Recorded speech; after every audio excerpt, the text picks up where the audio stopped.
My 2025 comic book recap. Let me explain. In 2025, I read 559 books, which may seem like a lot, but in comparison to 2024, where I read 1,009 comics, it's actually not as good. However, I was focused on my academics and personal life, so I guess it was better, but I can get those numbers up. Now, of those 559 books, that equals to 877 issues, which may confuse some people, so here's my process. The 559 books are the single entities, so in that case, a compendium is the exact same as an issue. So to fix that, I made that compendium in the volumes and whatever count as all of the issues contained, and of that I got 877, which also equals to 27,384 pages. Of the 559 comics, 382 were Marvel, 162 were DC, and 19 were neither. And if you do the math, that does equal more than 559, but I counted crossovers as one for both. So a Marvel and DC crossover counted for both Marvel and DC.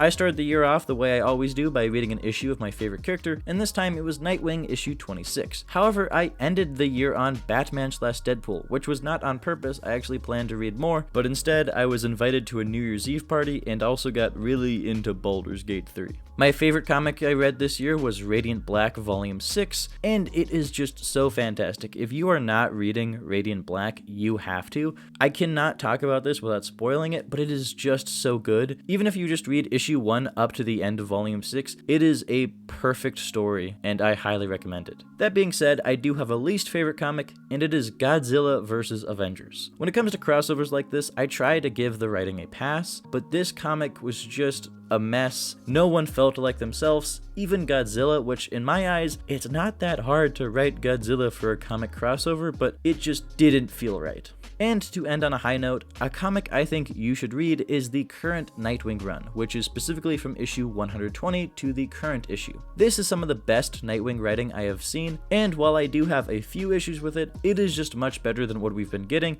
and I really enjoy it.